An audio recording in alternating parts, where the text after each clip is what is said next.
Quran is more than just a religious text. It is a guide for millions of Muslims around the world.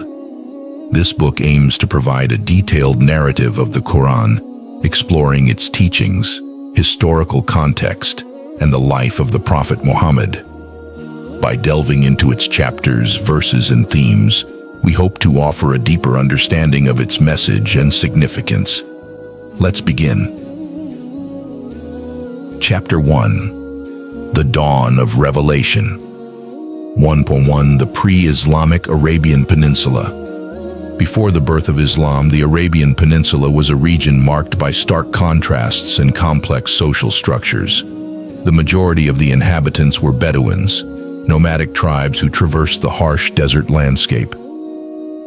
Their lives were dictated by the rhythms of the seasons and the availability of water and grazing lands for their herds of camels, goats, and sheep. The tribal system was the cornerstone of their social organization, providing security and identity. Loyalty to one's tribe was paramount, and this loyalty often led to fierce rivalries and intertribal conflicts. Geography and climate. The Arabian Peninsula's geography played a crucial role in shaping its inhabitants' lifestyles. The region is predominantly desert, with the vast Rub al-Khali, empty quarter, being one of the largest sand deserts in the world. Oasis towns, such as those in Yathrib, Medina, and Taif, provided respite from the arid landscape, allowing for agriculture and permanent settlements. Mecca, situated in a narrow, barren valley, was a significant trade hub despite its lack of natural resources due to its location on the caravan routes that connected Yemen to the Levant and beyond. Economic and social life. Mecca's economy thrived on trade, with caravans transporting goods such as spices, incense, silk, and other luxury items from as far as India and China to the Mediterranean markets. This trade brought considerable wealth to the city and its leading families, particularly the Quraysh tribe, who were custodians of the Kaaba, an ancient sanctuary revered by the various tribes of Arabia. The Kaaba housed numerous idols, representing the gods and goddesses worshipped by the different tribes, making Mecca a central place of pilgrimage and commerce. Socially, pre-Islamic Arabia was characterized by tribal affiliations and a code of honor that dictated conduct. The tribal chiefs, sheikhs, wielded significant authority, and tribal loyalty often overshadowed broader societal concerns. Blood feuds and vendettas were common, perpetuated by the principle of retaliation, an eye for an eye. Women and children were often considered property, and practices such as female infanticide were tragically prevalent. Religious landscape. The religious landscape of pre-Islamic Arabia was diverse yet predominantly polytheistic. Each tribe had its own deities, with the Quraysh tribe, who controlled Mecca, worshipping Allah along with numerous lesser gods and goddesses. The Kaaba itself contained over 360 idols, each representing different deities revered by various tribes. The most prominent deities included Hubal, Alat, Al-Uzza, and Manat. In addition to polytheism, there were also pockets of monotheistic beliefs. Judaism and Christianity had made inroads into the region, particularly in the southern parts of the peninsula, such as Yemen, where Jewish communities had established themselves, and in the north, where Christian tribes existed. Zoroastrianism, the dominant religion of the nearby Persian Empire, also had some followers. Moreover, a small group of monotheists known as the Hanifs rejected idol worship and followed a vague form of Abrahamic monotheism. 1.2 The Early Life of Muhammad, Early Childhood and Loss. Muhammad ibn Abdullah was born in 570 CE, a year known as the Year of the Elephant, due to the failed invasion of Mecca by the Abyssinian ruler Abraha, who had marched upon the city with an army that included elephants. Muhammad's birth occurred within the influential but economically modest Hashim clan of the Quraysh tribe. His father, Abdullah, died before his birth, and his mother Amina passed away when he was only 6 years old. Orphaned at such a young age, Muhammad was first placed under the care of his grandfather, Abdul Muttalib, a respected elder of Mecca. After Abdul Muttalib's death 2 years later, Muhammad's uncle, Abu Talib, assumed responsibility for him. Adolescence and reputation. Growing up in the household of Abu Talib, Muhammad was exposed to the intricacies of trade and commerce, accompanying his uncle on trading journeys to Syria. These travels not only broadened his horizons, but also gave him first-hand experience in the business world. Despite the early hardships, Muhammad developed a reputation for his honesty, integrity, and trustworthiness. He became known as Al-Amin, a testament to his character and the high regard in which he was held by the people of Mecca. Marriage to Khadija. At the age of 25, Muhammad entered the service of Khadija bint Khuwaylid, a wealthy widow and successful businesswoman who entrusted him with the management of her trading caravans. Impressed by his diligence and honesty, Khadija proposed marriage to Muhammad. Despite the significant age difference, Khadija was 40 years old. The marriage was a harmonious and supportive union that lasted for 25 years. Khadija's support and encouragement were instrumental during the early years of Muhammad's prophethood, providing him with emotional and financial stability. Contemplative nature.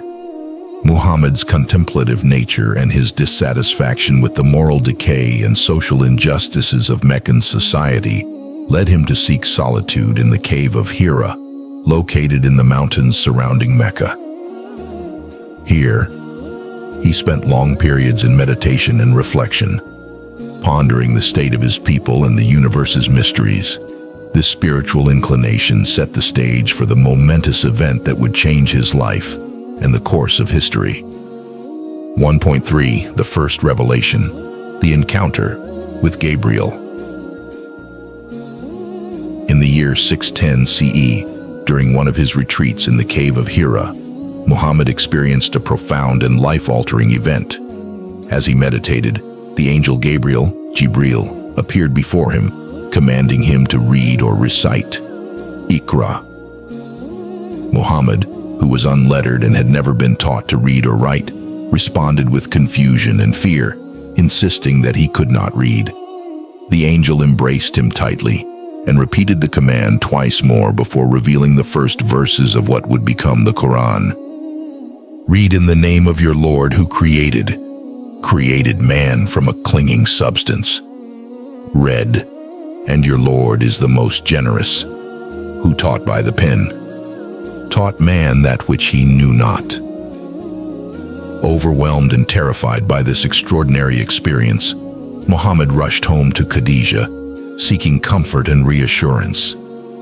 Khadija consoled him and took him to her cousin, Waraka ibn Nawfal, a learned Christian who had knowledge of the scriptures.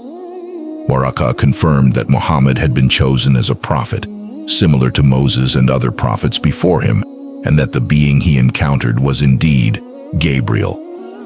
The initial phase of prophethood. The initial phase of Muhammad's prophethood was marked by a period of introspection and private reflection.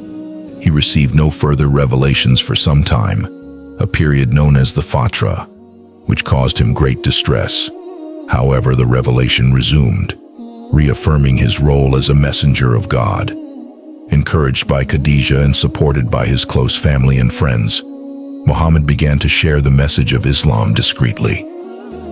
The first converts. The first converts to Islam were from Muhammad's immediate circle, individuals who had witnessed his integrity and were moved by the divine message. Khadija was the first to embrace Islam, followed by Ali ibn Abi Talib, Muhammad's young cousin who had been living with him. Abu Bakr, a close friend and respected merchant, also accepted the new faith and played a crucial role in spreading the message. Others, such as Zayd ibn Haritha, a freed slave, and Uthman ibn Affan, a wealthy merchant, were among the early believers who formed the nascent Muslim community. The secrecy of the early Dawah. For the first 3 years, Muhammad's mission remained largely secret. The early Muslims gathered in private homes to pray and learn about the new faith, avoiding the public eye to escape persecution. The Quranic revelations during this period focused on the fundamental tenets of Islam: the oneness of God, Tawhid, the Day of Judgment, and the moral and ethical responsibilities of individuals. These teachings challenged the prevailing social norms and the deeply entrenched polytheistic practices of Mecca. The call to public preaching. In 613 CE, Muhammad received the divine command to begin preaching publicly. He invited his extended family to a feast, where he openly declared his prophethood and called them to worship the one true God. This public declaration marked a significant turning point in Muhammad's mission, bringing him into direct conflict with the Quraysh and the Meccan elite. Initial public reaction. The public reaction to Muhammad's message was mixed. While some were intrigued by the call to monotheism and the promise of social justice, many of the Quraysh leaders viewed it as a direct threat to their power and economic interests. The Kaaba, with its numerous idols, was a major source of income, attracting pilgrims and traders from across Arabia. The message of Islam, which denounced idol worship, was seen as a challenge to the status quo, persecution, and hostility. As the number of converts grew, so did the hostility of the Quraysh. They employed various tactics to dissuade people from embracing Islam.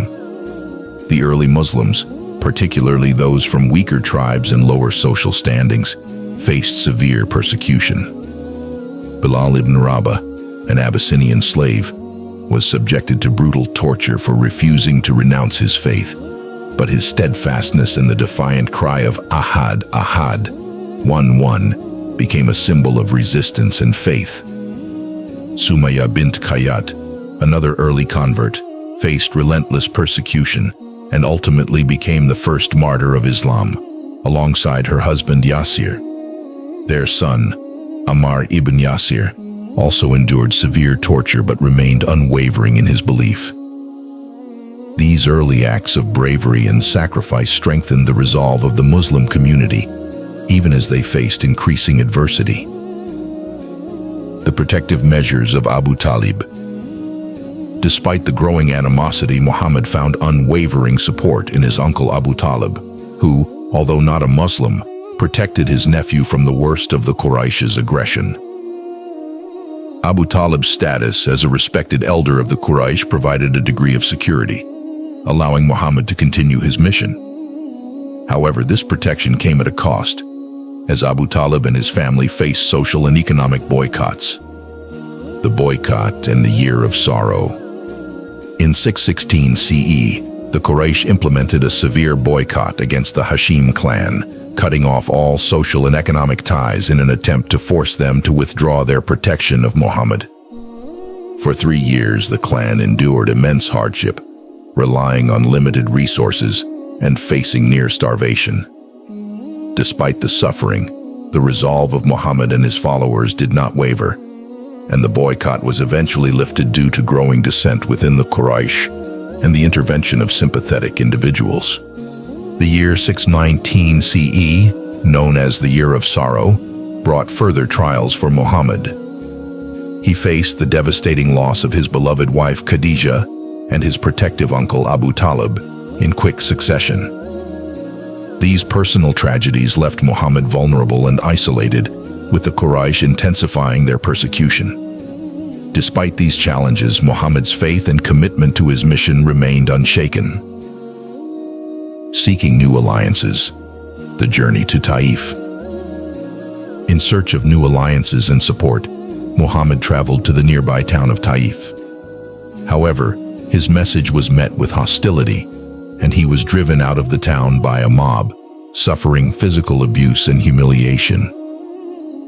The rejection at Taif was a severe blow, but Muhammad's perseverance was evident in his prayer for mercy and guidance, rather than vengeance. For the people of Taif, the night journey and ascension. Amidst the growing challenges, Muhammad experienced one of the most significant spiritual events of his life, the Isra and Miraj.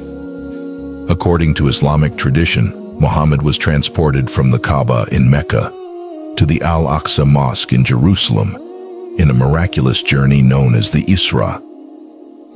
From Jerusalem, he ascended to the heavens in the Miraj, where he encountered various prophets and ultimately stood in the presence of God. During this celestial journey, he received instructions regarding the 5 daily prayers, which became a central practice in Islam. This profound experience provided Muhammad with renewed strength and conviction. The first pledges of Aqaba. In the following years, Muhammad's message began to reach beyond Mecca, attracting individuals from other tribes. During the pilgrimage season of 620 and 621 CE, groups of men from Yathrib, later Medina, met with Muhammad and embraced Islam. These meetings, known as the first and second pledges of Aqaba, marked the beginning of a new phase in Muhammad's mission. The Yathrib converts pledged their loyalty and offered Muhammad and his followers a safe haven in their city. Preparation for migration, Hijra. As persecution in Mecca intensified, the Muslims sought permission to emigrate to Yathrib. Muhammad encouraged his followers to make the journey in small groups to avoid detection by the Quraysh. This migration, known as the Hijra, marked a significant turning point in Islamic history. In 622 CE, Muhammad himself, accompanied by his close companion Abu Bakr, undertook the perilous journey, narrowly escaping assassination attempts orchestrated by the Quraysh. The establishment of the Muslim community in Medina. Upon his arrival in Yathrib, Muhammad was greeted with enthusiasm and respect by the city's inhabitants. The name of the city was changed to Medina, Madinat al-Nabi, or the city of the Prophet. The Hijra marked the beginning of the Islamic calendar and the establishment of the first Muslim community under Muhammad's leadership. This new phase allowed for the consolidation of Islamic teachings and the creation of a cohesive, structured society based on the principles of justice, brotherhood, and faith. Chapter 2. The Makkan Period. 2.1 The Early Believers. The Initial Response. The early years of Muhammad's prophetic mission were marked by a period of secret propagation, where he called people to Islam discreetly. The first individuals to embrace the new faith were those closest to him, who had witnessed his integrity and trusted his character. Khadija bint Khuwaylid. Khadija, Muhammad's wife, was the first person to believe in his message. Her support was crucial during these early years, providing emotional and financial backing. As a wealthy and respected merchant, her conversion lent credibility to Muhammad's message and offered him a strong foundation of support. Ali ibn Abi Talib. Ali, Muhammad's young cousin, was the second person to accept Islam. At the tender age of 10, Ali's early conversion demonstrated the appeal of Islam to both young and old. He remained a close confidant and a staunch supporter of Muhammad throughout his life, later becoming the 4th caliph of the Muslim community. Zayd ibn Haritha. Zayd ibn Haritha, a former slave adopted by Muhammad, was another early convert. His loyalty and devotion to Muhammad were unwavering, and his acceptance of Islam was a testament to the inclusive nature of the new faith, which transcended social and economic barriers. Abu Bakr as-Siddiq. Abu Bakr, a prominent merchant and Muhammad's closest friend, embraced Islam shortly after Khadija and Ali. Known for his gently and kind nature, Abu Bakr played a pivotal role in spreading the message of Islam. His conversion led to several other notable individuals accepting Islam, as his reputation for honesty and integrity influenced many in Mecca. Early converts and their contributions. The early Muslim community, though small, was diverse and dedicated. Among the early converts were Uthman ibn Affan, a wealthy merchant who later became the third caliph. His generosity and dedication were instrumental in the early growth of the Muslim community. Abdurrahman ibn Auf, another wealthy merchant whose business acumen and financial support were crucial for the fledgling Muslim community.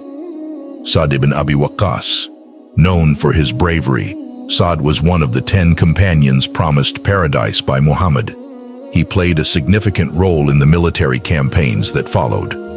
Bilal ibn Rabah, an Ethiopian slave who endured severe torture for his faith. His steadfastness and his beautiful voice as the first muezzin, caller to prayer, left a lasting legacy. These early converts laid the foundation for the Muslim community, their unwavering faith and dedication setting an example for future generations. 2.2 Persecution and hardship. As the message of Islam began to spread, it inevitably attracted the ire of the Quraysh, the dominant tribe in Mecca. The Quraysh were vested in the idol worship at the Kaaba, which was a significant source of their economic and social power. Muhammad's message posed a direct threat to their authority and way of life. The reaction of the Quraysh. The Quraysh initially responded to Muhammad's message with ridicule and disbelief. They mocked him and accused him of being a poet, a magician, or someone possessed.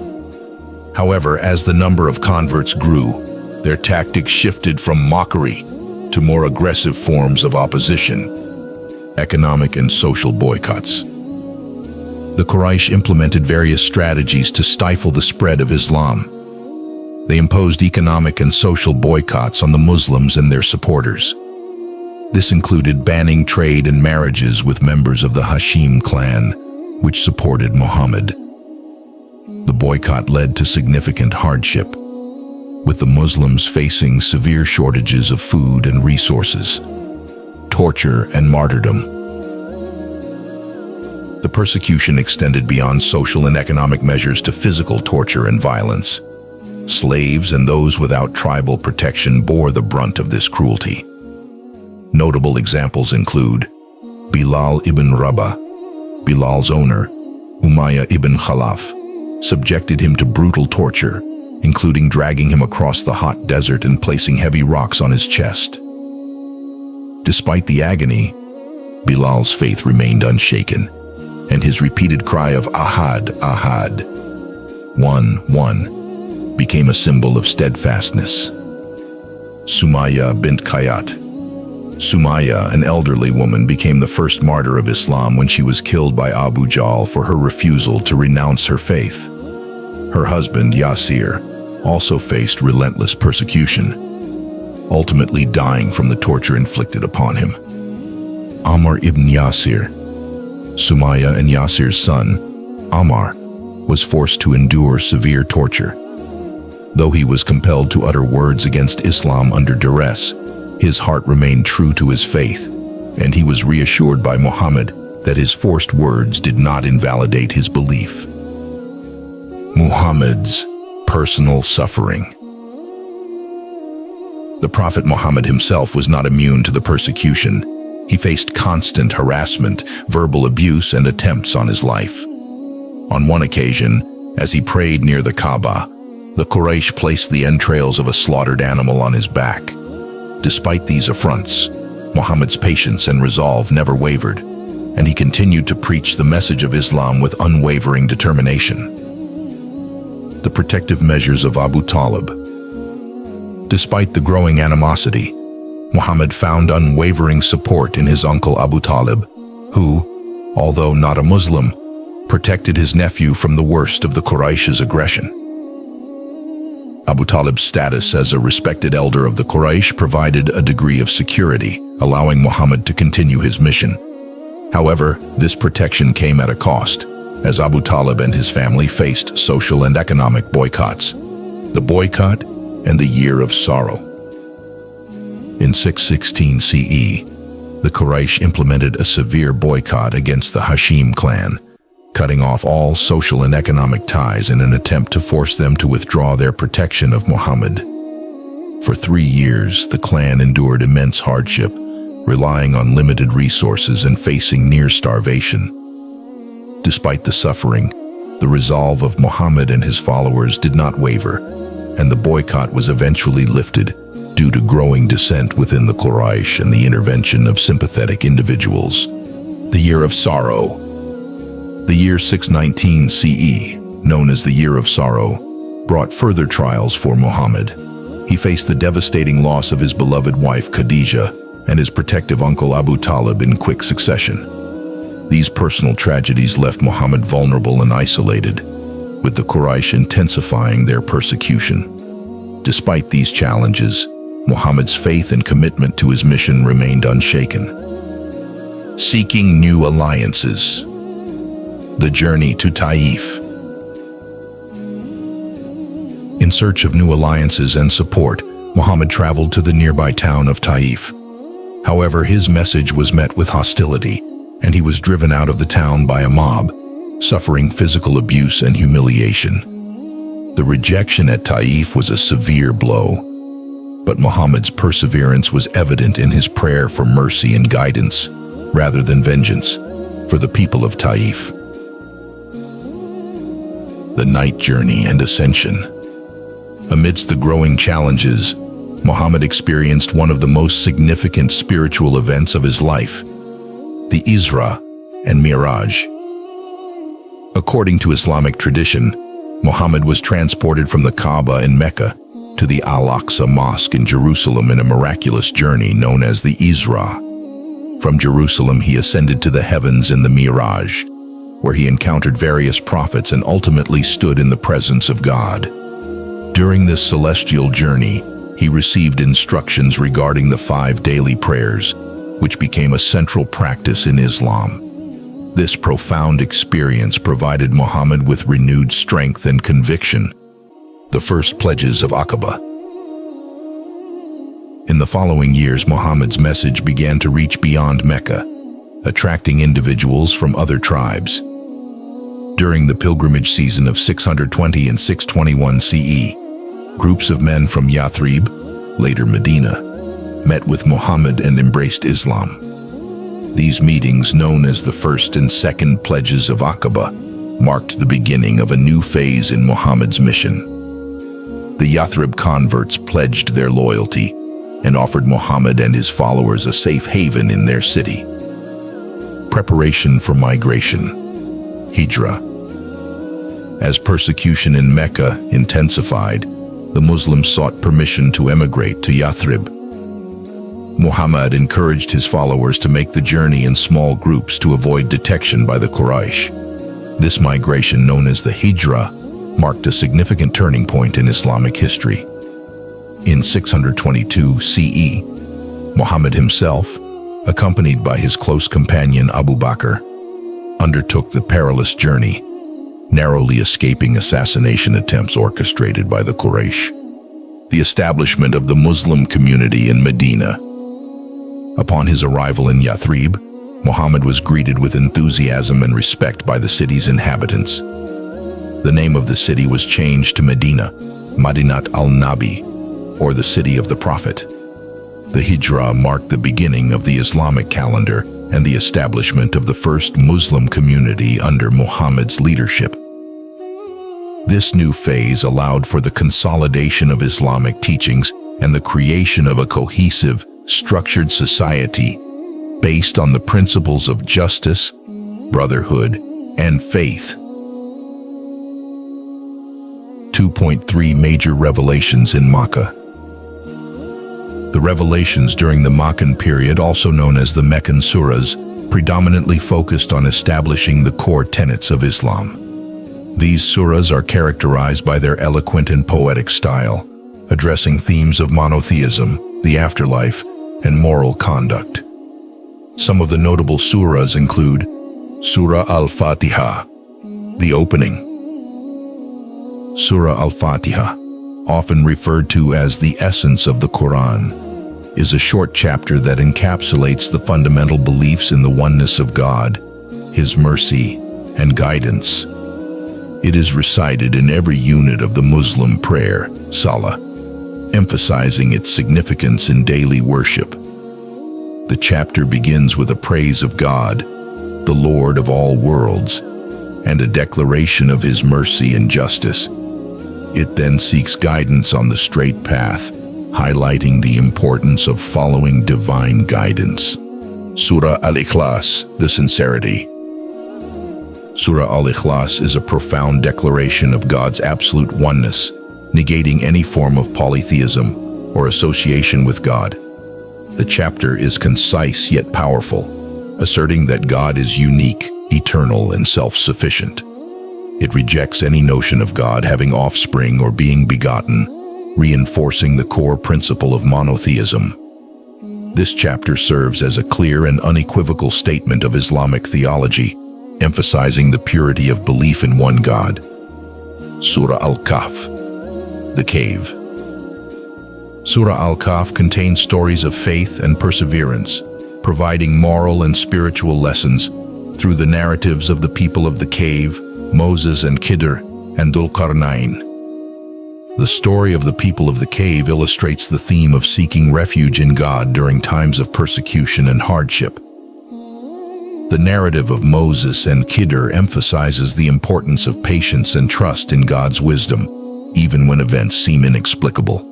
The account of Dhul-Qarnayn highlights the responsibility of leadership and the importance of justice.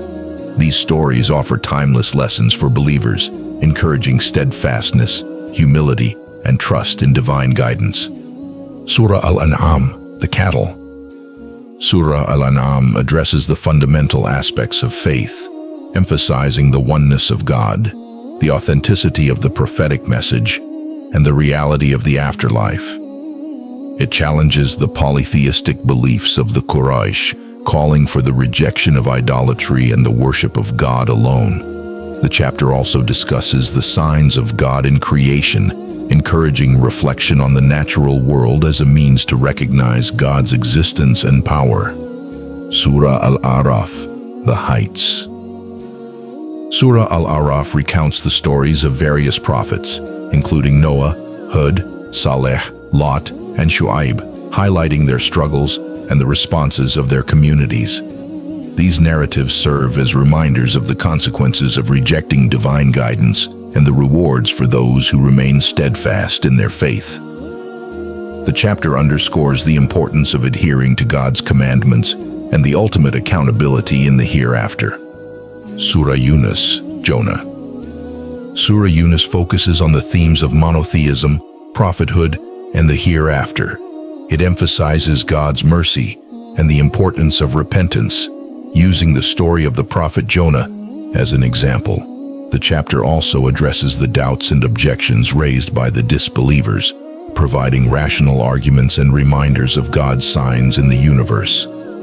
Surah Hud. Surah Hud elaborates on the stories of several prophets, including Noah, Hud, Saleh, Abraham, Lot, and Shu'aib. These narratives illustrate the recurring themes of divine guidance, human resistance, and the ultimate triumph of truth.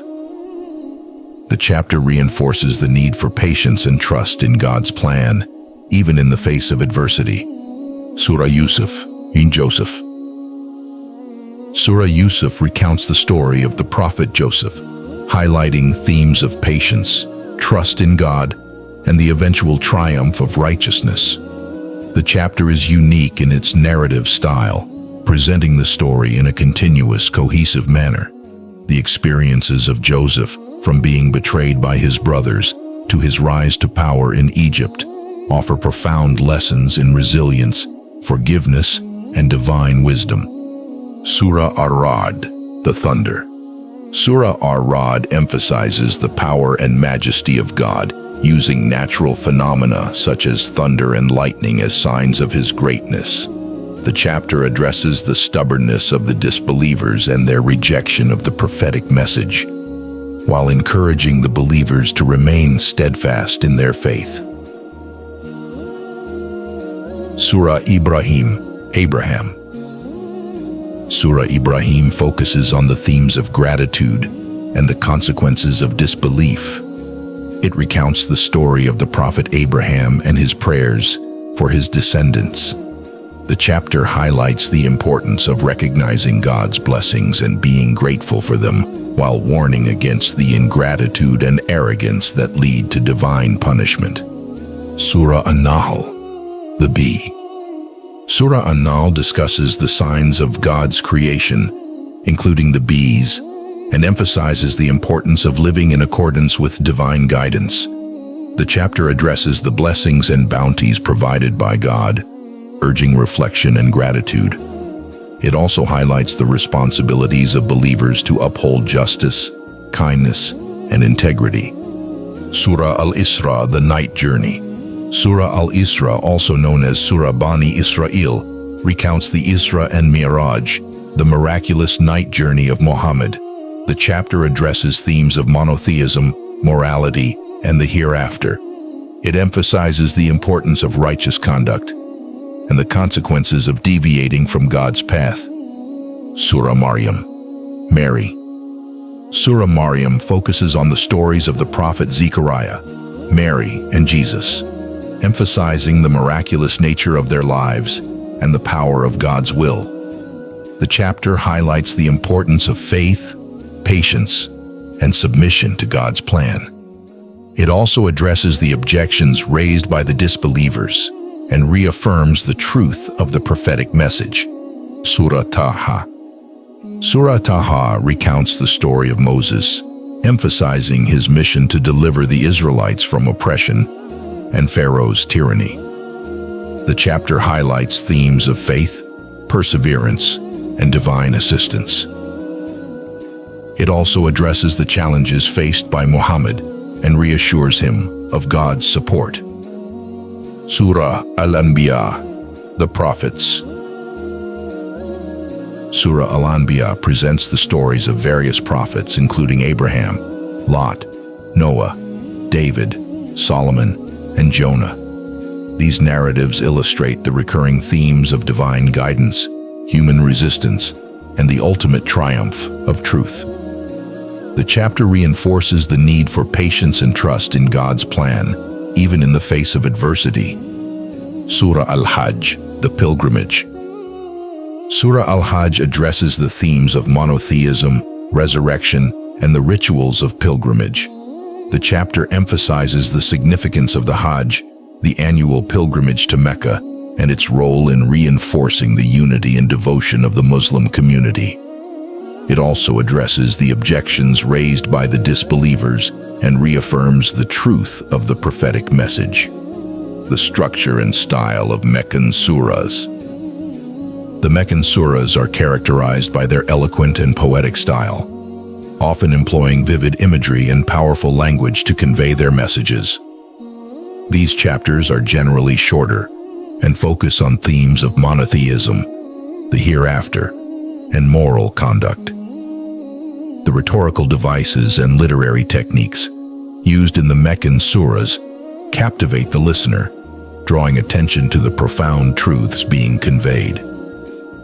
The role of revelation in strengthening the believers. The revelations received during the Meccan period served to strengthen the faith of the early Muslims, providing them with spiritual guidance and moral support. The stories of past prophets and their struggles reassured the believers that their trials were part of a greater divine plan. The emphasis on the hereafter and the promise of eternal reward for the righteous encouraged perseverance and dedication to the faith. Challenges in spreading the message. The early Muslims faced numerous challenges in spreading the message of Islam. The deeply entrenched polytheistic beliefs and the socio-economic interests tied to idol worship in Mecca posed significant obstacles. The Quraysh's opposition was fierce, employing tactics ranging from social ostracism and economic boycotts to physical torture and threats of violence. Despite these challenges, the early Muslims remained steadfast, drawing strength from the Quranic revelations and the leadership of Muhammad. The importance of community and brotherhood. The early Muslim community, though small, was marked by a strong sense of brotherhood and solidarity. The concept of ummah, community, was central to their identity, fostering a sense of belonging and mutual support. This communal bond was strengthened by the shared hardships and the collective commitment to the message of Islam. The early Muslims supported one another in times of need, demonstrating the values of compassion, generosity, and selflessness that were central to their faith. The spiritual and moral development of the early Muslims.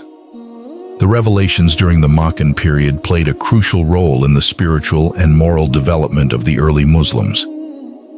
The Quranic teachings emphasized the importance of personal integrity, compassion, and justice. The early Muslims were called to embody these values in their daily lives, setting an example for others. The emphasis on the hereafter and the accountability before God encouraged a sense of responsibility and mindfulness in their actions. The evolution of the prophetic mission. As the number of converts grew and the opposition from the Quraysh intensified, Muhammad's mission evolved. The early phase of secret propagation gradually transitioned to a more public and assertive call to Islam. The revelations provided guidance on navigating the challenges and adversities, offering strategies for resilience and perseverance. The stories of past prophets served as a source of inspiration, reminding the early Muslims that their struggles were part of a greater divine plan.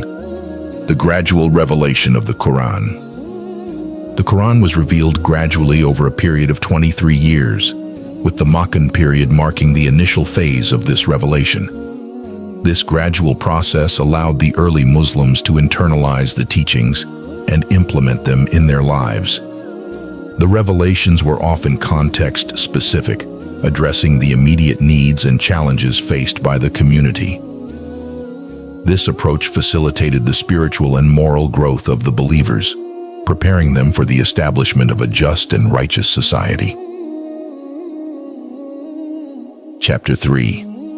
Migration and the Medinan period. 3.1. The Hijra, the situation in Mecca. By 622 CE, the situation for Muslims in Mecca had become increasingly untenable. The relentless persecution, social ostracism, and economic boycotts imposed by the Quraysh tribe had taken a severe toll on the Muslim community. The death of key figures like Khadija and Abu Talib left Muhammad without crucial support, making it clear that a new phase in the Islamic mission was necessary. The invitation from Yathrib. Yathrib, a city approximately 320 kilometers north of Mecca, had been plagued by long-standing tribal conflicts between its two main tribes, the Aws and the Khazraj. Seeking a resolution to their disputes, they turned to Muhammad, hoping his leadership could bring peace. In the years 620 and 621 CE, representatives from Yathrib met Muhammad during the pilgrimage season in Mecca. These meetings, known as the First and Second Pledges of Aqaba, resulted in a significant number of Yathrib inhabitants accepting Islam and pledging their support to Muhammad. Planning the migration. With the groundwork laid, Muhammad encouraged his followers to begin migrating to Yathrib in small groups, ensuring their movements remained undetected by the Quraysh. The migration, or Hijra, marked a pivotal turning point in Islamic history. The Muslims left Mecca stealthily, leaving behind their homes, possessions, and often their families. The journey of Muhammad and Abu Bakr.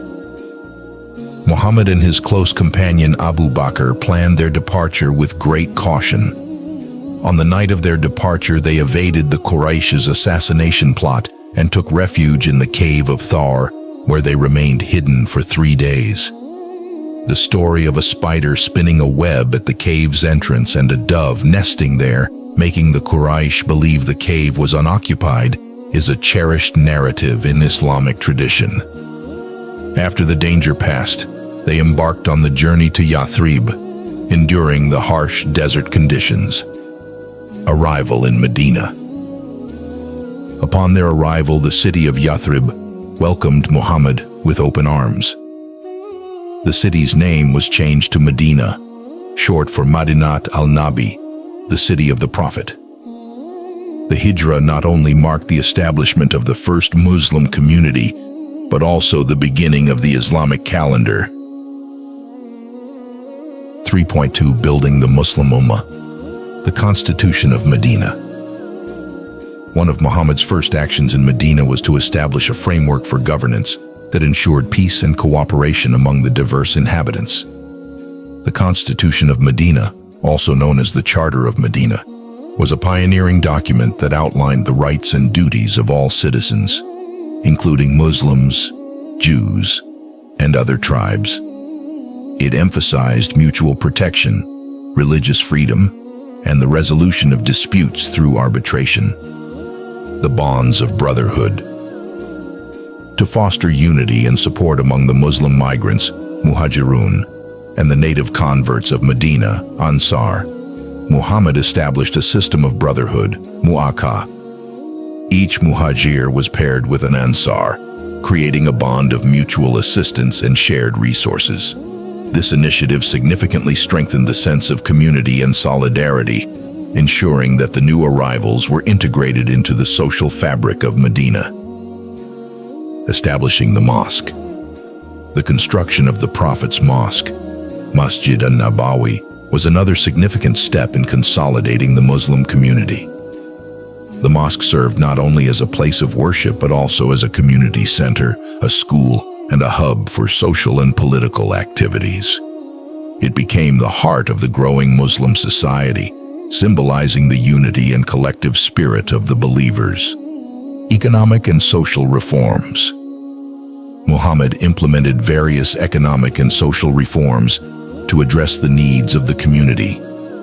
He encouraged trade and fair business practices, emphasizing honesty and trustworthiness. The concept of zakat, charitable giving, was institutionalized, requiring Muslims to contribute a portion of their wealth to support the needy and vulnerable. This system of wealth redistribution aimed to reduce poverty and promote social justice. Women's rights and social justice. The Quranic revelations in Medina addressed various aspects of family life, inheritance, and the rights and responsibilities of women. These teachings aimed to establish social justice and equity. Women were granted rights in marriage, divorce, and inheritance, which were revolutionary in the context of the time. The emphasis on moral conduct, compassion, and justice permeated the social fabric, fostering a sense of responsibility and care within the community. 3.3 Major revelations in Medina. The Medinan period saw the revelation of surahs that dealt with practical aspects of life and governance. These revelations addressed community laws, social justice, warfare ethics, and family life, providing a comprehensive guide for the nascent Muslim society. Surah Al-Baqarah, the cow. Surah Al-Baqarah, the longest surah in the Quran, covers a wide range of topics, including faith, law, morality, and guidance for the Muslim community. It emphasizes the importance of unity, justice, and obedience to God. The surah includes the verse of the throne, Ayat al-Kursi, which highlights God's supreme power and knowledge. It also introduces the 5 pillars of Islam and outlines rules regarding fasting, charity, and pilgrimage. Surah An-Nisa, the women. Surah An-Nisa addresses issues related to family life, inheritance, and the rights and responsibilities of women, aiming to establish social justice and equity. It provides detailed guidance on marriage, divorce, and the treatment of orphans. The surah also discusses the ethical conduct of warfare and the importance of justice and fairness in resolving disputes. Surah Al-Ma'idah, the table spread. Surah Al-Ma'idah focuses on legal and ethical guidance, outlining dietary laws, the prohibition of certain practices, and the importance of fulfilling covenants. It emphasizes the sanctity of life and the necessity of upholding justice. The surah also addresses interfaith relations, encouraging respectful dialogue and cooperation with people of other faiths. Surah At-Tawbah, the repentance.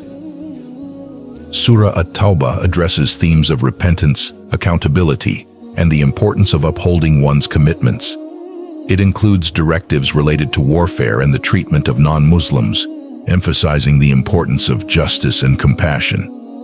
The surah also highlights the significance of repentance and seeking God's forgiveness. Surah Al-Anfal, the spoils of war.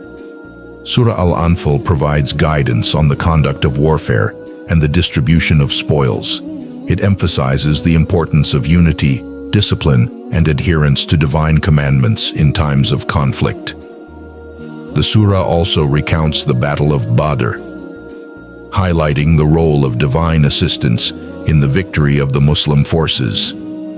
Surah Al-Ahzab, the Confederates. Surah Al-Ahzab discusses the events surrounding the Battle of the Trench, Khandaq, and the alliances formed by the Quraysh and other tribes against the Muslims. It emphasizes the importance of trust in God and steadfastness in the face of adversity. The surah also addresses issues related to the Prophet's household and the conduct of Muslim women. Surah Al-Hujurat, the rooms. Surah Al-Hujurat provides guidance on social etiquette, emphasizing the importance of respect, humility, and good conduct within the community. It addresses issues such as backbiting, suspicion, and the importance of resolving disputes amicably. The surah highlights the value of mutual respect and understanding in fostering a harmonious society.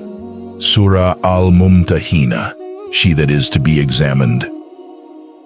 Surah Al-Mumtahina addresses the treatment of women who migrate to the Muslim community and the importance of maintaining justice and fairness in all interactions. It emphasizes the significance of faith and the necessity of adhering to divine guidance in personal and communal matters. The role of revelation in community building. The revelations during the Medinan period provided the foundational principles for building a cohesive and just society. They addressed the immediate needs and challenges faced by the Muslim community, offering practical solutions and ethical guidelines. The emphasis on justice, compassion, and social responsibility permeated every aspect of life, shaping the community's values and conduct. Challenges and triumphs in Medina. The battles of Badr and Uhud. The establishment of the Muslim community in Medina did not go unchallenged. The Quraysh, determined to suppress the growing influence of Islam, launched several military campaigns against the Muslims. The Battle of Badr in 624 CE was a significant victory for the Muslims, despite their smaller numbers. This battle reinforced the belief in divine assistance and boosted the morale of the Muslim community. The subsequent Battle of Uhud in 625 CE presented a more challenging scenario. The Muslims faced a setback due to strategic errors and disobedience, resulting in significant casualties. Despite the defeat, the battle served as a crucial learning experience, emphasizing the importance of discipline, unity, and adherence to divine guidance. The Battle of the Trench, Khandaq. In 627 CE, the Quraysh, along with various allied tribes, launched a massive assault on Medina, known as the Battle of the Trench, Khandaq. The Muslims, under the strategic guidance of Salman al-Farsi, dug a trench around the city, preventing the enemy forces from penetrating their defenses. The siege lasted for several weeks, but ended in the disarray and withdrawal of the Quraysh and their allies. This victory solidified the Muslim community's resilience and strategic acumen. The Treaty of Hudaybiyah. In 628 CE, Muhammad sought to perform the pilgrimage to Mecca, leading to the Treaty of Hudaybiyah, a significant diplomatic achievement. Although the treaty initially seemed to favor the Quraysh, it provided a period of peace that allowed for the expansion and consolidation of the Muslim community. The treaty also demonstrated the Prophet's commitment to peaceful resolution and strategic patience. The conquest of Mecca. In 630 CE, the Quraysh violated the Treaty of Hudaybiyah, prompting Muhammad to march towards Mecca with a substantial force. The city surrendered without bloodshed, and Muhammad's entry into Mecca was marked by acts of mercy and forgiveness. He declared a general amnesty for his former persecutors and cleansed the Kaaba of idols, reinstating it as a center of monotheistic worship. This event marked the triumph of Islam in the Arabian Peninsula, as tribes from across the region began to embrace the new faith. The farewell pilgrimage and the Prophet's final sermon. In 632 CE, Muhammad performed his final pilgrimage, delivering a farewell sermon that encapsulated the core principles of Islam.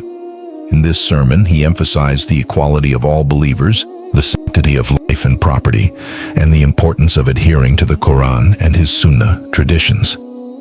His message was a call for justice, compassion, and adherence to divine guidance. The Prophet's passing later that year marked the end of an era. The foundations he laid continued to guide the Muslim community. Preservation and compilation of the Quran. The Quran was meticulously preserved during the Prophet's lifetime through memorization and written records. After his passing, the need for a compiled text became evident, especially during the Caliphate of Abu Bakr. The first compilation was undertaken by Zayd ibn Thabit, ensuring that the revelations were gathered in a single volume.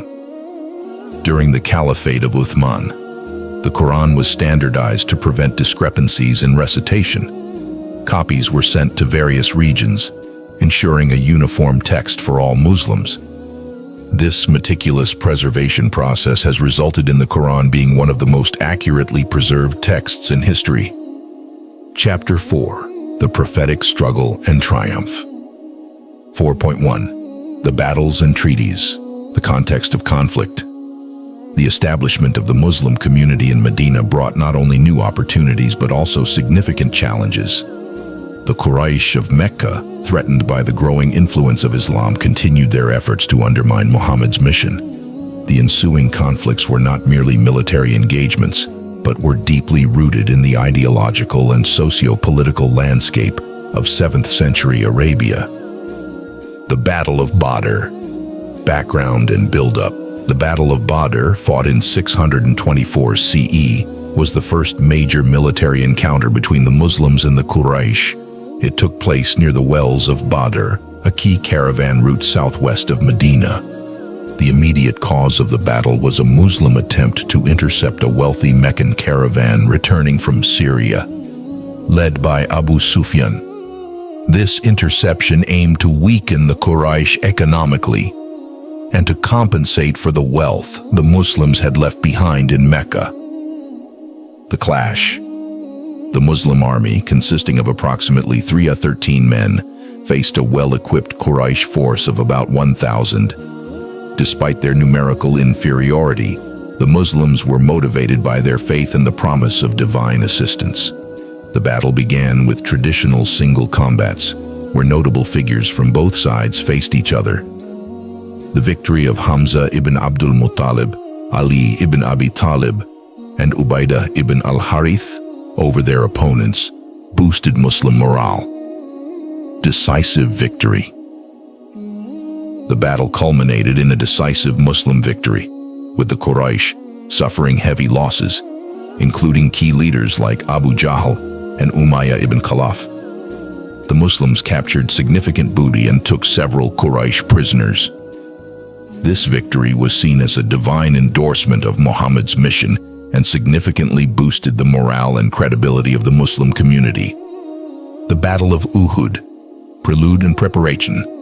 Following their defeat at Badr, the Quraysh sought revenge and regrouped to launch a retaliatory attack on the Muslims. In 625 CE, the Quraysh, led by Abu Sufyan, assembled an army of approximately 3,000 men and marched towards Medina. Muhammad, upon receiving intelligence about the advancing enemy, consulted with his companions. Despite his inclination to defend Medina from within, the majority opinion favored meeting the enemy in open battle outside the city. The battle ensues. The battle took place near Mount Uhud, a few miles north of Medina. Muhammad strategically positioned his troops with their backs to the mountain, protecting them from a rear attack. He placed a contingent of archers on a hill to protect the Muslim flanks and ordered them to hold their position regardless of the battle's outcome. Initially, the Muslims had the upper hand, but a critical lapse occurred when the archers, seeing the Quraysh in retreat, abandoned their posts to collect booty. This breach allowed the Quraysh cavalry, led by Khalid ibn al-Walid, to launch a surprise attack from the rear, turning the tide of the battle. Muhammad was injured, and the Muslims suffered significant casualties, including the loss of prominent companions like Hamza ibn Abdul Muttalib. Aftermath and lessons. Despite the setback, the Battle of Uhud taught the Muslim community valuable lessons about discipline, unity, and obedience. It underscored the importance of adhering to strategic commands and highlighted the consequences of disobedience. The Quranic revelations that followed provided comfort and guidance, emphasizing perseverance and trust in divine wisdom. The Battle of the Trench, Khandak.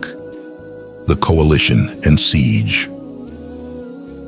In 627 CE, the Quraysh, allied with several other tribes, including the Banu Ghatafan and the Jewish tribe of Banu Nadir, launched a concerted effort to annihilate the Muslim community in Medina.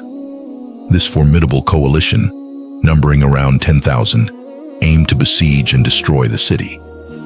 Facing this overwhelming threat, Muhammad and his companions devised a novel defensive strategy, digging a trench around the vulnerable parts of Medina. The defensive strategy. The idea of the trench was suggested by Salman al-Farsi, a Persian companion with experience in warfare tactics. The trench, combined with Medina's natural defenses, effectively halted the advance of the coalition forces, who were unaccustomed to this type of warfare. For several weeks, the besieging forces camped outside the trench, unable to breach the Muslim defenses. Divine intervention and victory. The siege took a toll on both sides, but the Muslims remained resolute. A combination of factors, including harsh weather conditions, internal dissension within the coalition, and strategic Muslim skirmishes, eventually forced the enemy to withdraw. The Battle of the Trench was a significant psychological victory for the Muslims, demonstrating their ability to withstand and repel a superior force through ingenuity and steadfastness. The Treaty of Hudaybiyah. The pilgrimage attempt. In 628 CE, Muhammad decided to perform the Umrah pilgrimage to Mecca, signaling his intention for peaceful religious observance. Accompanied by around 1,400 Muslims, he set out towards Mecca, unarmed and dressed in the simple garments of pilgrims. The Quraysh, alarmed by the approach of the Muslims, vowed to prevent them from entering the city. Negotiations and terms. The two sides met at Hudaybiyah, a location near Mecca, to negotiate. After lengthy and tense discussions, a treaty was concluded. The terms of the Treaty of Hudaybiyah included a 10-year truce between the Quraysh and the Muslims. The Muslims would return to Medina without performing the pilgrimage that year, but would be allowed to do so the following year. Any tribe wishing to ally with either party could do so freely. Muslim converts who fled to Medina without their guardian's permission would be returned to Mecca.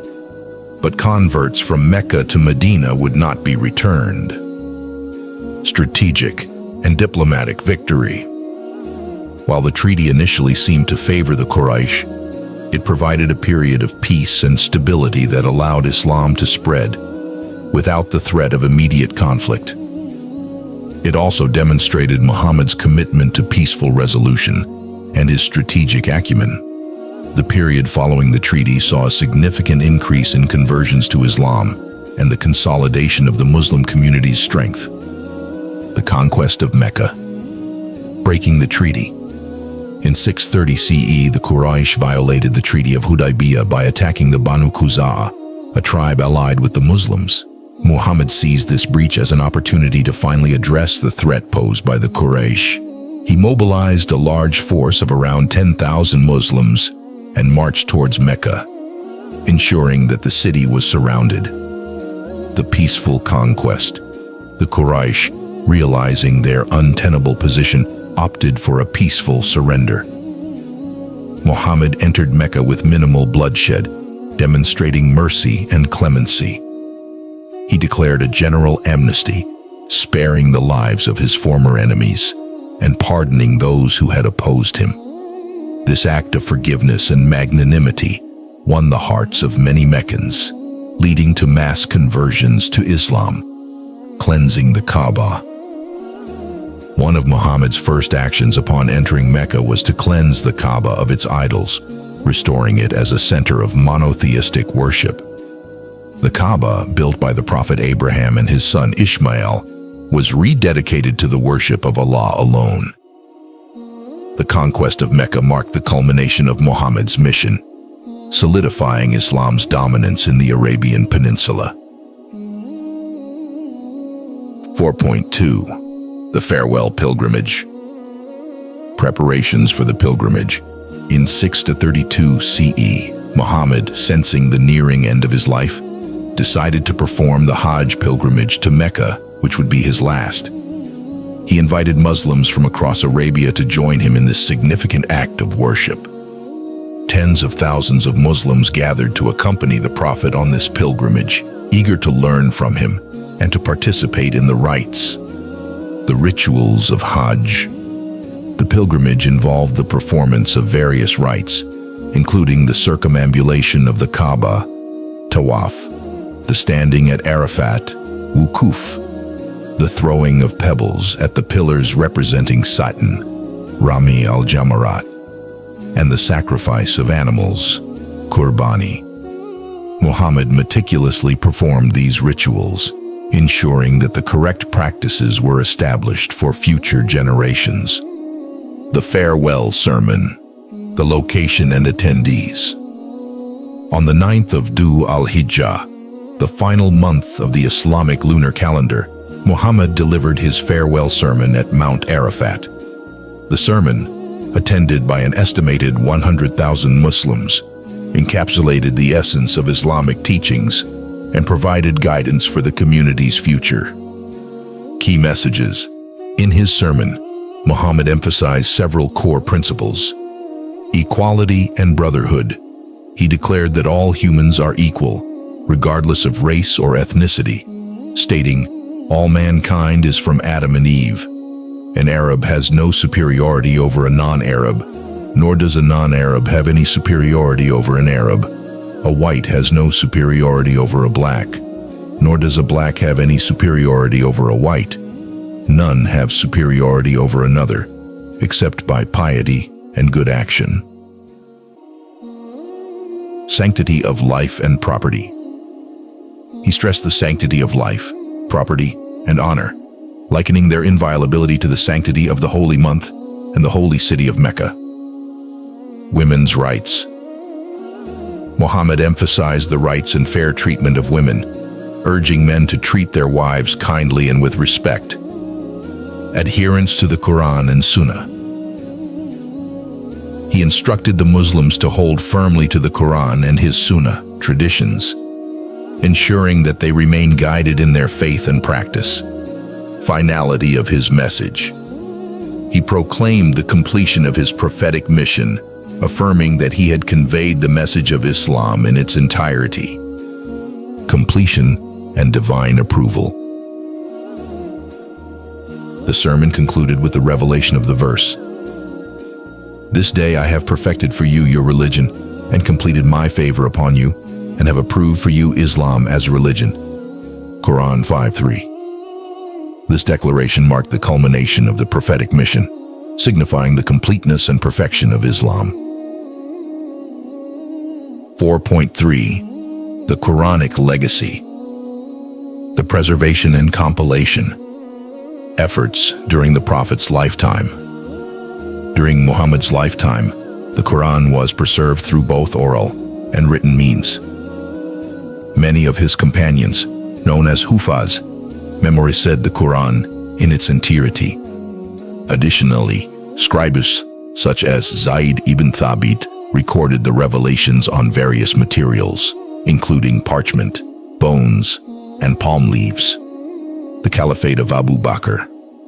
After Muhammad's passing, the need for a compiled text became evident, especially following the Battle of Yamama, where many Hufaz were martyred.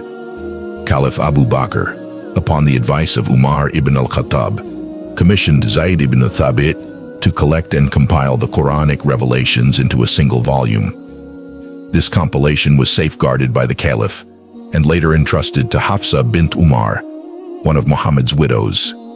The standardization under Uthman. During the Caliphate of Uthman ibn Affan, the rapid expansion of the Muslim Empire and the diversity of dialects necessitated a standardized text to prevent discrepancies in recitation. Uthman appointed a committee, led again by Zayd ibn Thabit, to produce copies of the compiled Quran in the Quraysh dialect. These copies were then distributed to major Islamic centers, ensuring uniformity and preserving the integrity of the Quranic text. The teachings and themes of the Quran. Core theological concepts. The Quran's teachings encompass theological, ethical, and legal dimensions. At its core, the Quran calls for the worship of one God, Tawhid, rejecting any form of polytheism or association with God. It emphasizes the importance of following the prophets who were sent to guide humanity. Ethical and moral teachings. The Quran promotes justice, compassion, and social responsibility. It condemns practices like usury, bribery, and oppression, while advocating for the rights of orphans, women, and the needy. The Quran also provides legal principles covering aspects of family law, criminal justice, and economic transactions, aiming to create a just and balanced society. Legal and social guidance. The Quranic revelations offer comprehensive guidance on various aspects of life, including marriage, divorce, inheritance, and commerce. The emphasis on justice, fairness, and the welfare of the community forms the basis of Islamic law, Sharia. The principles outlined in the Quran aim to establish a just and equitable society where individuals uphold moral and ethical standards. The Quran in daily life. Recitation and memorization. The Quran plays a central role in the daily lives of Muslims. It is recited in daily prayers, salah, providing spiritual nourishment and a constant reminder of God's presence. The practice of memorizing the entire Quran, hifz, is highly revered, and many Muslims strive to become hafiz, preserving the Quran in their hearts. Guidance and reflection. Muslims turn to the Quran for guidance and inspiration, reflecting on its teachings to navigate the challenges of life. The Quran's emphasis on contemplation and understanding encourages believers to engage with its verses deeply and thoughtfully. Influence on art and culture. The Quran's influence extends beyond religious practices. It has inspired art, literature, and science within Islamic civilization. Calligraphy, a prominent art form, often features Quranic verses, reflecting the reverence for the divine text. The Quran's encouragement of learning and reflection also contributed to advancements in various fields during the golden age of Islam. The Quran's relevance today. the Quran's guidance remains relevant in addressing contemporary issues. Its principles of justice, equality, and stewardship of the earth provide a framework for tackling modern challenges such as human rights, gender equality, and environmental sustainability. The Quran's emphasis on knowledge and reason encourages Muslims to engage with the world thoughtfully and responsibly. Personal stories of transformation. The Quran has profoundly impacted individuals across different cultures and backgrounds. Stories of personal transformation highlight its universal message and its ability to inspire positive change. From scholars and thinkers who have dedicated their lives to studying the Quran, to everyday believers who find solace and guidance in its verses, the Quran continues to touch hearts and minds.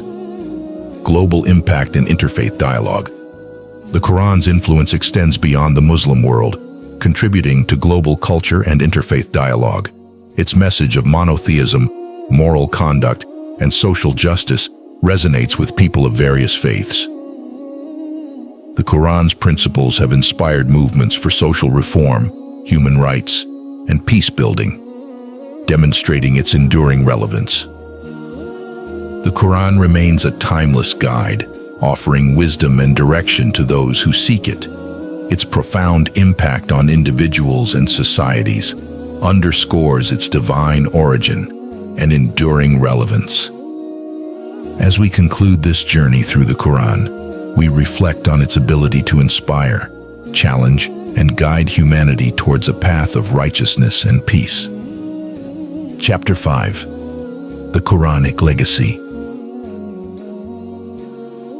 5.1. Preservation and compilation. Efforts during the Prophet's lifetime. During the Prophet Muhammad's lifetime, the preservation of the Quran was a meticulous process. The revelations were received over a period of 23 years, beginning in 610 CE and concluding in 632 CE. These revelations were communicated orally to Muhammad by the angel Gabriel and were immediately committed to memory by the Prophet and his companions. This oral tradition of memorization, hifz, was a crucial aspect of Arab culture, where poetry and oral histories were commonly preserved through recitation. The role of scribes. In addition to memorization, the Prophet Muhammad employed scribes to record the revelations as they were received. Notable scribes included Zayd ibn Thabit, Ubayy ibn Ka'b, and Abdullah ibn Mas'ud. These scribes wrote on various materials available at the time, such as parchment, bones, palm leaves, and leather.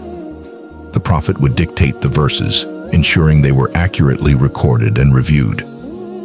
This dual method of preservation, both oral and written, was instrumental in safeguarding the Quranic text.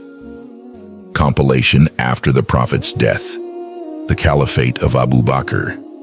Following the death of the Prophet Muhammad in 632 CE, the Muslim community faced the challenge of preserving the Quran in a consolidated form.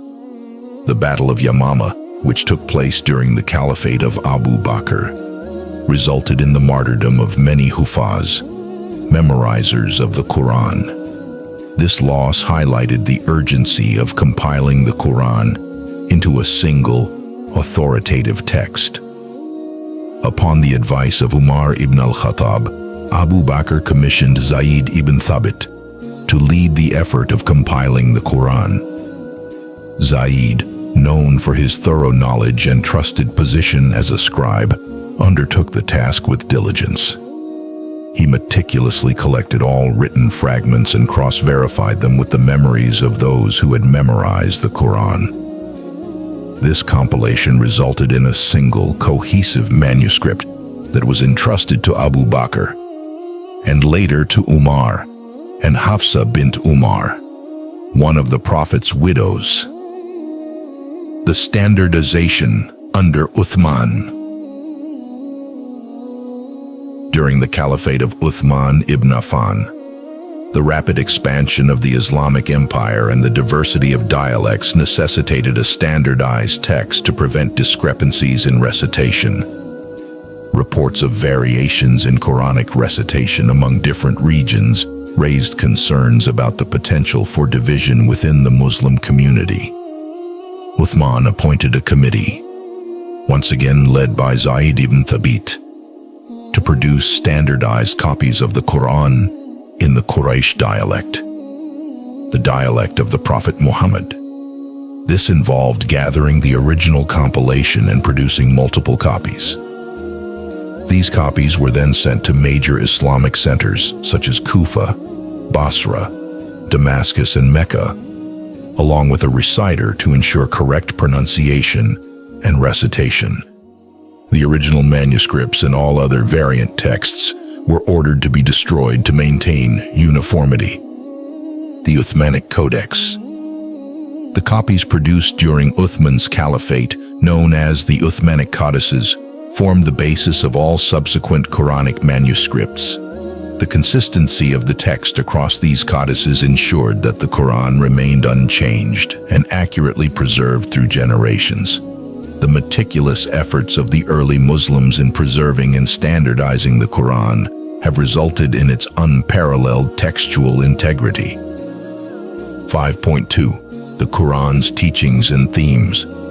Core theological concepts. Tawheed, monotheism. The central tenet of the Quran is Tawheed, the belief in the oneness of God. The Quran repeatedly emphasizes that there is no deity but Allah, who is unique, eternal, and incomparable. This concept rejects all forms of polytheism and idolatry. Verses such as Surah Al-Ikhlas 1:12 succinctly encapsulate this belief. Say, He is Allah, who is one, Allah, the eternal refuge. He neither begets nor is born, nor is there to him any equivalent. Prophethood and revelation. The Quran acknowledges a long line of prophets sent by God to guide humanity, including Adam, Noah, Abraham, Moses, and Jesus, culminating in Muhammad as the final prophet. The prophets are seen as bearers of divine revelation and exemplars of righteousness. The Quranic narrative places Muhammad in this continuum, confirming the messages of previous scriptures while providing final and comprehensive guidance. Hira, the hereafter. The Quran places significant emphasis on the concept of the hereafter, detailing the resurrection, judgment, and the eternal fate of individuals based on their deeds. It describes vivid imagery of paradise, Jannah, and hell, Jahannam, encouraging believers to lead righteous lives in anticipation of divine judgment. Verses such as Surah Al-Infitar 82:13-14 state, Indeed, the righteous will be in pleasure, and indeed, the wicked will be in hellfire. Ethical and moral teachings, justice and fairness. The Quran advocates for justice and fairness in all aspects of life, emphasizing the importance of upholding the rights of individuals and communities. Verses such as Surah An-Nisa 4:135 urge believers to stand firmly for justice. O you who have believed, be persistently standing firm in justice, witnesses for Allah, even if it be against yourselves or parents and relatives. Compassion and mercy. Compassion and mercy are recurring themes in the Quran, reflecting God's attributes as Ar-Rahman, the most merciful, and Ar-Rahim, the most compassionate. Believers are encouraged to embody these qualities in their interactions with others, particularly the weak and vulnerable. The Quran frequently mentions the importance of caring for orphans, the poor, and travelers. Honesty and integrity. The Quran underscores the importance of honesty and integrity in personal and professional conduct. It condemns deceit, fraud, and false testimony, urging believers to adhere to truthfulness and sincerity. Verses such as Surah Al-Ma'idah 5:8 state, O you who have believed, fear Allah, and be with those who are truthful. Legal and social guidance. Family law. The Quran provides comprehensive guidance on family matters, including marriage, divorce, and inheritance.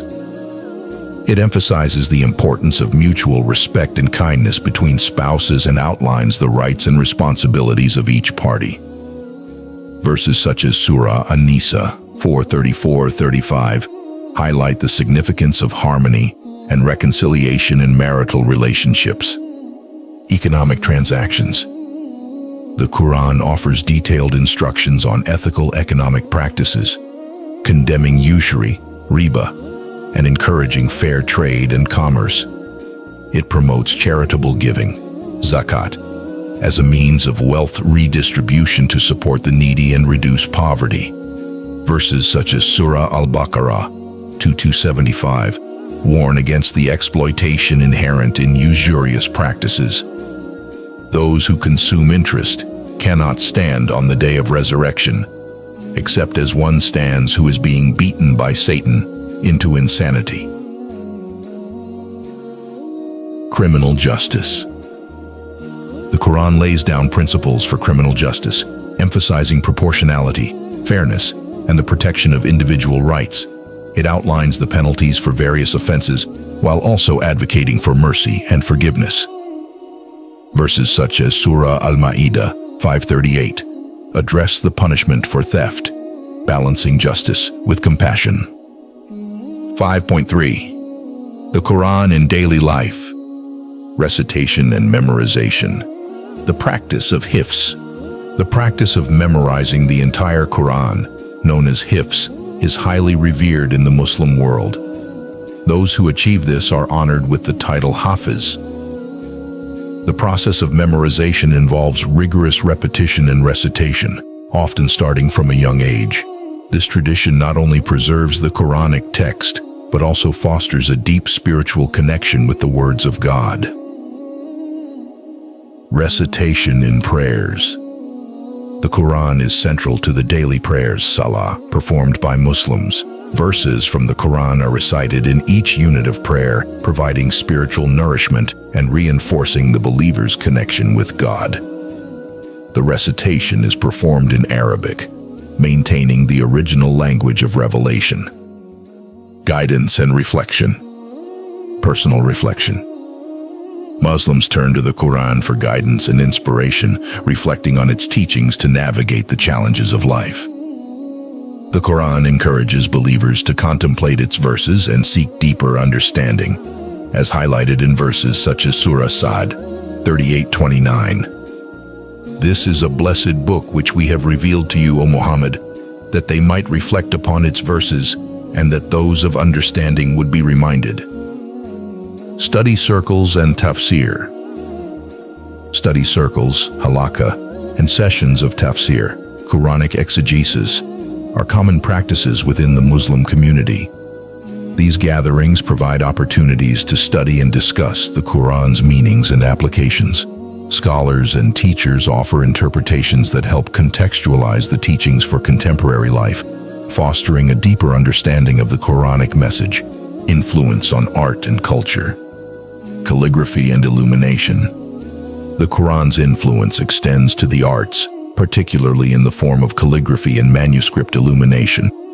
Islamic calligraphy, the artistic practice of writing Quranic verses, is revered for its beauty and precision. Manuscripts of the Quran are often adorned with intricate designs and gold leaf, reflecting the reverence for the sacred text. Architecture and design. Quranic verses are frequently inscribed on the walls of mosques and other Islamic architectural structures. These inscriptions serve both decorative and devotional purposes, reminding worshippers of the divine presence. The integration of Quranic calligraphy into architecture is a testament to the profound influence of the Quran on Islamic culture and aesthetics. Literature and poetry. The Quran has inspired a rich tradition of Islamic literature and poetry. Themes of divine love, spiritual reflection, and moral guidance permeate the works of poets and writers throughout Islamic history. The Quran's literary excellence and profound messages continue to inspire contemporary authors and poets. The Quran's relevance today. Addressing contemporary issues. Human rights and social justice. The Quran's principles of justice, equality, and compassion provide a framework for addressing contemporary issues such as human rights and social justice. The emphasis on the dignity and sanctity of human life underpins efforts to combat discrimination, oppression, and injustice in various forms. Gender equality. The Quran's teachings on the rights and responsibilities of women have significant implications for gender equality. While cultural practices have sometimes overshadowed these teachings, the Quran advocates for the fair treatment and empowerment of women, emphasizing their equal spiritual status and rights in marriage, inheritance, and social participation. Environmental stewardship. The Quran encourages responsible stewardship of the earth and its resources. Verses such as Surah Al-A'raf 7:31 advocate against wastefulness and emphasize the importance of moderation and sustainability. This guidance is increasingly relevant in addressing contemporary environmental challenges and promoting ecological balance. Encouragement of knowledge and reason. The Quran places a strong emphasis on the pursuit of knowledge and the use of reason. Verses such as Surah Al-Alaq 96:1-5 highlight the importance of reading, learning, and intellectual engagement. This encouragement has historically spurred advancements in various fields of knowledge and continues to inspire contemporary scientific and intellectual pursuits. Interpretative approaches. Traditional exegesis. Tafsir. Tafsir, the interpretation and commentary on the Quran, has a long and rich tradition. Classical scholars such as Ibn Kathir, Al-Tabari, and Al-Qurtubi produced comprehensive works that elucidate the meanings of Quranic verses, drawing on linguistic, historical, and contextual insights. These traditional interpretations remain foundational for understanding the Quran. Modern contextual readings. Contemporary scholars and thinkers have engaged in modern contextual readings of the Quran, seeking to apply its teachings to the current socio-political and cultural landscape. These approaches consider the historical context of revelation, while exploring the relevance of Quranic principles to contemporary issues. This dynamic engagement ensures that the Quran continues to provide guidance for modern challenges. Personal stories of transformation. Testimonials of faith. The Quran has profoundly impacted individuals across different cultures and backgrounds. Stories of personal transformation highlight its universal message and its ability to inspire positive change. Converts to Islam often recount how the Quran's teachings resonated with them, leading to profound spiritual and moral transformation. Scholars and thinkers. Many scholars and thinkers have dedicated their lives to studying the Quran, contributing to its understanding and dissemination. Their works and teachings continue to inspire new generations of Muslims and non-Muslims alike, fostering a deeper appreciation for the Quranic message. Everyday believers. For everyday believers, the Quran serves as a constant source of guidance, comfort, and inspiration. Whether facing personal challenges or seeking to improve their moral character, Muslims turn to the Quran for answers and support. The practice of reciting, reflecting on, and implementing its teachings is integral to their spiritual journey. Global impact and interfaith dialogue. The Quran's influence on global culture. The Quran's influence extends beyond the Muslim world, contributing to global culture and intellectual heritage. Its principles of monotheism, moral conduct, and social justice resonate with people of various faiths and philosophies. The Quran's literary excellence and profound messages have been acknowledged and appreciated by scholars and thinkers across different cultures. Interfaith dialogue and understanding. The Quran encourages respectful dialogue and mutual understanding between people of different faiths. Verses such as Surah Al-Baqarah 256 emphasize the importance of religious freedom and the principle of no compulsion in religion. This ethos has fostered interfaith dialogue and cooperation, promoting peace and understanding in diverse societies. Inspiring social reform. The Quran's principles have inspired movements for social reform, human rights, and peace building. Its teachings on justice, compassion, and human dignity provide a foundation for advocating for the rights of marginalized and oppressed communities. The Quran's message of universal brotherhood and ethical conduct continues to inspire efforts towards creating a more just and equitable world. The enduring relevance of the Quran. The Quran remains a timeless guide, offering wisdom and direction to those who seek it. Its profound impact on individuals and societies underscores its divine origin and enduring relevance. As we conclude this journey through the Quran, we reflect on its ability to inspire, challenge, and guide humanity towards a path of righteousness and peace. The Quran's legacy is vast and multifaceted, encompassing its meticulous preservation, profound teachings, and enduring influence on art, culture, and society. It remains a beacon of guidance and inspiration, providing a comprehensive framework for ethical living and spiritual fulfillment. The Quran's relevance transcends time and place, continuing to shape the lives of millions of people around the world. Chapter 6. Reflections and Contemporary Relevance. 6.1. The Quran and Modern Challenges. Addressing contemporary issues, human rights and social justice. The Quran's principles of justice, equality, and compassion are highly relevant to contemporary discussions on human rights and social justice. The Quran emphasizes the intrinsic dignity and worth of every human being, as illustrated in Surah Al-Isra 1770, and we have certainly honored the children of Adam and carried them on the land and sea and provided for them of the good things, and preferred them over much of what we have created, with definite preference. This verse underscores the universal and inherent dignity bestowed upon all humans, forming the foundation for modern human rights discourses.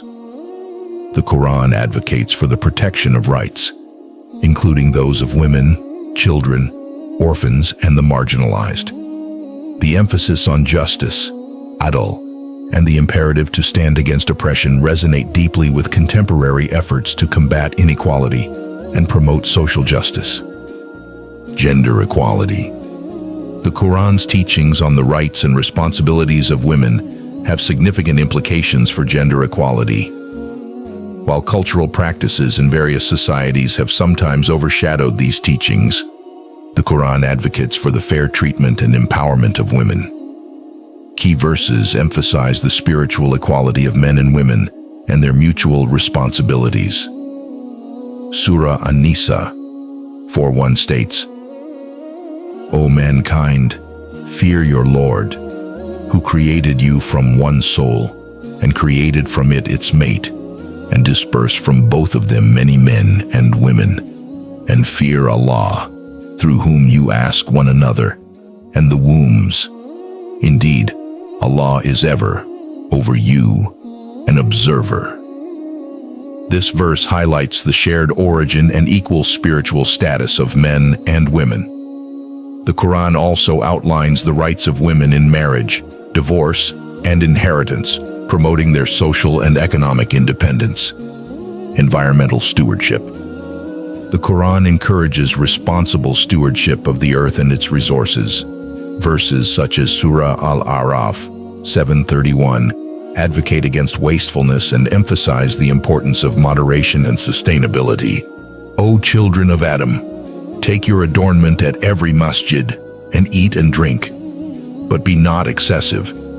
Indeed, he likes not those who commit excess.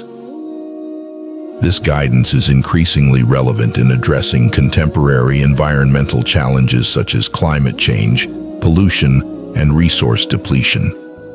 The Quran's emphasis on balance and conservation promotes an ecological ethic that can inspire sustainable practices and policies.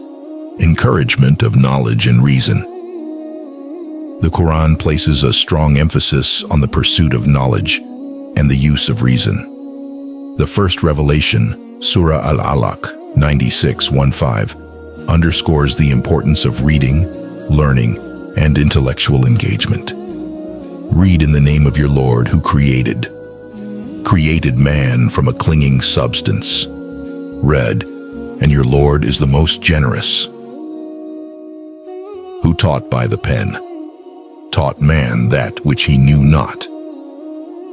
This emphasis has historically spurred advancements in various fields of knowledge, including science, medicine, philosophy, and the arts. The Quran encourages believers to seek knowledge, reflect on the natural world, and use reason to understand the signs of God. Interpretative approaches, traditional exegesis, tafsir. Tafsir, the interpretation and commentary on the Quran, has a long and rich tradition. Classical scholars such as Ibn Kathir, Al-Tabari, and Al-Qurtubi produced comprehensive works that elucidate the meanings of Quranic verses, drawing on linguistic, historical, and contextual insights. These traditional interpretations remain foundational for understanding the Quran. Modern contextual readings. Contemporary scholars and thinkers have engaged in modern contextual readings of the Quran, seeking to apply its teachings to the current socio-political and cultural landscape. These approaches consider the historical context of revelation while exploring the relevance of Quranic principles to contemporary issues. This dynamic engagement ensures that the Quran continues to provide guidance for modern challenges. Reform and revival movements. Throughout Islamic history, various reform and revival movements have emerged, aiming to return to the original teachings of the Quran and the Prophet Muhammad while addressing contemporary issues. These movements often emphasize the principles of justice, equality, and social responsibility inherent in the Quran. They advocate for the reinterpretation of certain aspects of Islamic law to align with modern contexts, promoting a more progressive and inclusive understanding of Islam. Challenges and opportunities. Interpreting ethical and legal texts. One of the significant challenges in applying the Quran to modern contexts is interpreting its ethical and legal texts. The historical and cultural specificity of certain Quranic verses necessitates careful consideration to ensure their application aligns with contemporary values and norms.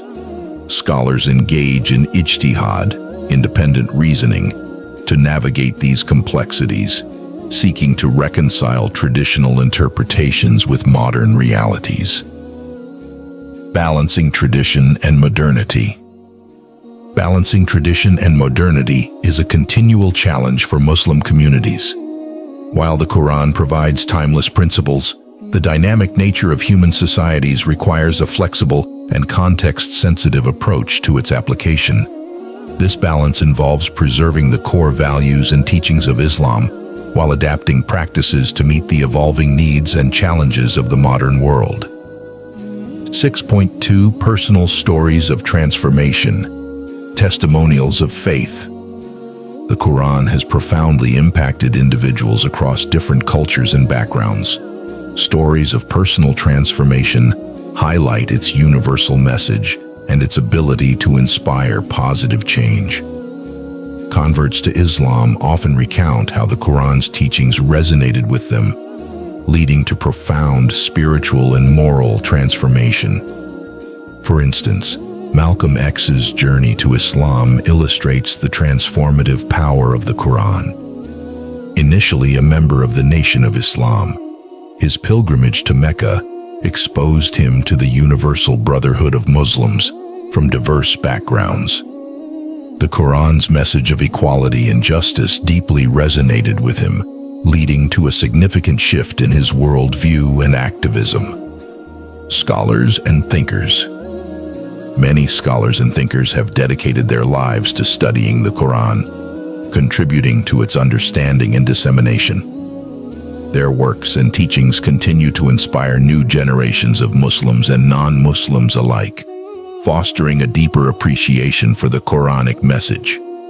For example, Muhammad Iqbal, a philosopher and poet, drew inspiration from the Quran in his vision for a revitalized Islamic society. His writings emphasize the dynamic and progressive aspects of the Quran, advocating for spiritual and intellectual renewal within the Muslim world. Everyday believers. For everyday believers, the Quran serves as a constant source of guidance, comfort, and inspiration. Whether facing personal challenges or seeking to improve their moral character, Muslims turn to the Quran for answers and support. The practice of reciting, reflecting on, and implementing its teachings is integral to their spiritual journey. Anecdotes from individuals highlight the Quran's role in their lives.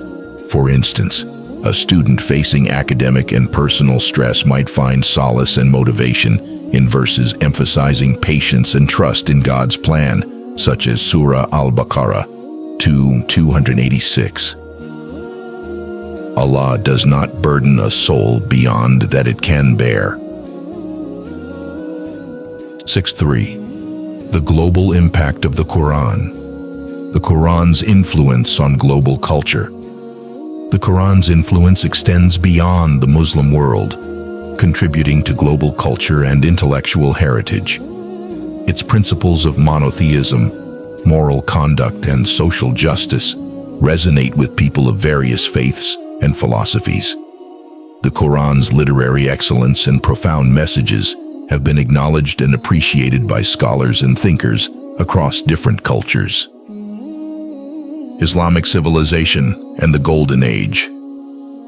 During the Islamic Golden Age, 8th to 14th centuries, the Quran inspired significant advancements in various fields, including science, medicine, mathematics, astronomy, literature, and philosophy. Scholars such as Al-Khwarizmi, mathematics, Ibn Sina, medicine, and Al-Farabi, philosophy, drew upon Quranic principles to advance their respective fields, contributing to the global body of knowledge. Interfaith dialogue and understanding. The Quran encourages respectful dialogue and mutual understanding between people of different faiths. Verses such as Surah Al-Baqarah 2:256 emphasize the importance of religious freedom and the principle of no compulsion in religion. This ethos has fostered interfaith dialogue and cooperation, promoting peace and understanding in diverse societies. The role of interfaith initiatives. Various interfaith initiatives have emerged to promote dialogue and understanding between Muslims and adherents of other faiths. These efforts are grounded in Quranic principles of tolerance, respect, and shared humanity. Interfaith conferences, community projects, and academic collaborations aim to bridge gaps, dispel misconceptions, and foster harmonious coexistence, inspiring social reform. The Quran's principles have inspired movements for social reform, human rights, and peace building. Its teachings on justice, compassion, and human dignity provide a foundation for advocating for the rights of marginalized and oppressed communities. The Quran's message of universal brotherhood and ethical conduct continues to inspire efforts towards creating a more just and equitable world. Contemporary examples of social reform. The role of Muslim charitable organizations. Muslim charitable organizations guided by Quranic principles of charity, zakat, and compassion play a significant role in addressing social issues globally. Organizations such as Islamic Relief and the Aga Khan Development Network engage in humanitarian efforts, providing aid, education, and healthcare to vulnerable communities. Islamic finance and ethical banking. The principles of Islamic finance, rooted in Quranic teachings, offer an alternative ethical banking system that prohibits usury, riba, and promotes risk-sharing and social justice. Islamic financial institutions focus on equitable and sustainable economic practices, contributing to the broader movement for ethical finance. The Quran in the modern world. Digital Quran and technology. The advent of digital technology has revolutionized access to the Quran. Digital Quran apps, online tafsir resources, and virtual study circles have made it easier for individuals to engage with the Quran's teachings. These technological advancements have also facilitated the global dissemination of Quranic knowledge, enabling Muslims and non-Muslims alike to explore its message. The role of social media. Social media platforms have become powerful tools for sharing Quranic teachings and fostering community engagement. Influential scholars and thought leaders use these platforms to provide interpretations, answer questions, and inspire followers with Quranic wisdom. Social media also facilitates interfaith dialogue and cultural exchange, promoting a deeper understanding of the Quran's relevance in the modern world. The Quran in education, Quranic schools and institutes. Quranic schools and institutes around the world continue to play a crucial role in preserving and teaching the Quran. These institutions provide comprehensive education in Quranic studies, including memorization, recitation, and tafsir. They nurture a new generation of scholars and leaders who are well-versed in the Quran's teachings. Integration of Quranic ethics in curriculum. Efforts to integrate Quranic ethics into broader educational curricula emphasize the importance of moral and ethical development alongside academic achievement. This holistic approach to education aims to cultivate individuals who are not only knowledgeable, but also compassionate, just, and responsible members of society. The Quran's future impact. Adapting to global changes. As the world continues to evolve, the Quran's timeless principles will remain relevant in addressing new challenges and opportunities. The ongoing efforts of scholars, thinkers, and community leaders to reinterpret and apply Quranic teachings in contemporary contexts will ensure that the Quran continues to guide and inspire future generations.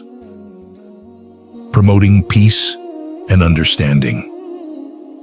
The Quran's message of peace, justice, and compassion holds significant potential for promoting global harmony and understanding. By fostering a deeper appreciation for the Quran's teachings and encouraging dialogue across cultural and religious boundaries, the Quran can contribute to a more peaceful and just world.